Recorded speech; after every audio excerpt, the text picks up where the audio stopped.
وعلى آله وأصحابه أجمعين. أما بعد، قال النبي صلى الله عليه وسلم: أكرموا حملة القرآن فإن من أكرمهم أكرمني، أو كما قال عليه الصلاة والسلام. میرے دوستو، بزرگوں، عزیزوں، اللہ کا فضل و احسان ہے کہ ابھی 3 سالوں کا ختم حفظ قرآن ہوا ہے. یہ بہت بڑی سعادت ہے جس کا مقابلہ کوئی ادارہ نہیں کر سکتا. جن میں قرآن کا حفظ ہو، اس کی تعلیم ہو، اس کا کوئی مقابلہ، کوئی دفتر، کوئی چیز برابر نہیں ہوتی.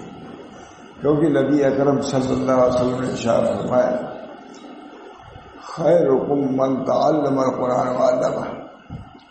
تم میں کہ بہترین وہ لوگ ہیں جو قرآن کو پڑھتے اور پڑھاتے ہیں. بہت مشہور حدیث ہے، اس پر غور کرنا چاہیے. یہ تو خبر دیا حضور اکرم صلی اللہ علیہ وسلم نے کہ تم میں کہ بہترین آدمی. تو ہمارا آپ کا اعتقاد بھی یہی ہونا چاہیے کہ بے شک اللہ تعالیٰ کا نبی چاہے کسی حال میں، کیسی خستہ حالی میں ہو، بوسیدہ لباسی میں ہو، لیکن یہ نبی اکرم صلی اللہ علیہ وسلم ارشاد حق ہے اور بے شک یہ تمام امت میں خیر ہے. اسی بنا فرمایا رسول اللہ صلی اللہ علیہ وسلم نے: اکرموا حملۃ القرآن فإن من اکرمهم اکرمنی. حاملین قرآن کا اکرام کرو، چاہے کسی لباس میں ہو، کسی ذات کا ہو، کسی برادری کو ہو. حملۃ القرآن، حاملین قرآن کا اکرام کرو. اس وجہ سے جسے ان کا اکرام کیا، ہمارا اکرام کیسے بڑی فضیلت ہو سکتی ہے. میں افریقہ میں تھا تو ہم عمرہ جمع تھے، اور میں سمجھتا ہوں کہ انہوں نے شاید اتنے بڑے لوگ تھے کہ انہوں نے کسی عالم سے دیکھا نہیں تھا ملاقات کریں گے. اور میں نے بھی نہیں کہا، سب نئے لوگ، بس ایک سے چوٹی کے لوگ. لیکن جب قرآن پڑھنا ہوا، ایک نابینا لڑکے کو جو کہ انہی کے خاندان کا اس پر بیٹھایا. میں نے کہا فضیلت دیکھ لیا، یہ ہے قرآن کی فضیلت. کتنے بڑے آپ لوگ ہیں. انہی کے خاندان کا تھا لیکن نابینا تھا. کوئی امیر آ کے یہاں نہ بیٹھ سکا، اسی لڑکے کو بٹھایا جو حافظ قرآن تھا. یہاں اللہ تعالیٰ نے اکرام ہے، حفظ قرآن، حافظ قرآن کا اکرام ہے. ہمارے حضرت بادشاہ محمد احمد صاحب رحمۃ اللہ علیہ جب کوئی حافظ قرآن جاتا تھا تو کتنی بڑے تخت پر بیٹھے ہوئے ہیں، صاحبائے بیٹھے، یہ کہا کہ بنے یوں بھی کہتے آئے، میں یہی کہتے کہتے تھے آپ حافظ قرآن اس میں یہاں بیٹھے. ماشاء محمد احمد صاحب بات کر، آپ حافظ قرآن ہیں، یہ بات اہم ہے. حافظ قرآن کی یہ قدر ہم آپ اکرام نہ کریں، یہ ہماری بدبختی. اکرموا حملۃ القرآن فإن من اکرمهم اکرمنی. حاملین قرآن کا اکرام کرو، تو جس نے ان کا اکرام کیا میرا اکرام کیا. میرے دوست، اس سے بڑھ کے وہ حدیث تو ہے ہی ہے خیرکم، اور یہ بھی کم حدیث نہیں ہے اکرموا حملۃ القرآن. تو وہاں میں نے عمرہ سے بڑے لوگ تھے، میں نے کہا سب پسند کیا، بڑی ماندار تھی اللہ تعالیٰ ہے. بالکل کوئی سب بڑے لوگ ہی تھے. اور معلوم کیسے میں پہنچ گیا تھا، کیسے پہنچ گیا تھا جہاں وہ جا کے ٹھہرتے تھے آگے جا کر کے. وہ کون بھائی تھے عبداللہ، ان کے ذریعے سے ہم لوگ پہنچے. بہت بڑے وہ تاجر تھے، تو ان تاجر میں ان کا حصہ تھا، تو میں بھی پہنچ گیا وہاں تاجر ہوتا. ان تاجر کے ساتھ ان کے یہاں پہنچ گیا تھا. تو میں نے بھی کہا یہ کہ اس لڑکے کی وقت اس بنا پر ہے کہ سینے میں قرآن ہے. اس بنا پر ہم اگر اکرام کریں گے قرآن کا، اہل قرآن کا، صاحب قرآن کا، انشاءاللہ اس کی برکت سے ہم کو بھی وہ منصب ملے گا. ساتھی کے ساتھ کر لیا جاتا ہے. رفقا رفیق سے بھائی تم ان کے ساتھ ہی چلے آؤ. کہا جاتا ہے نہیں آپ لائق نہیں آئے، لیکن آپ چونکہ ان کے ملازم ہیں، ان کے رفیق ہیں، اس بنا پر آپ بھی آئیے. ہوتا کہ نہیں؟ اس بنا پر دوست ان سے تعلق کن عالمن اور متعلمن اور مستمعن اور محبن ولا تکن خامسا. عالم بن جاؤ یا متعلم بن جاؤ،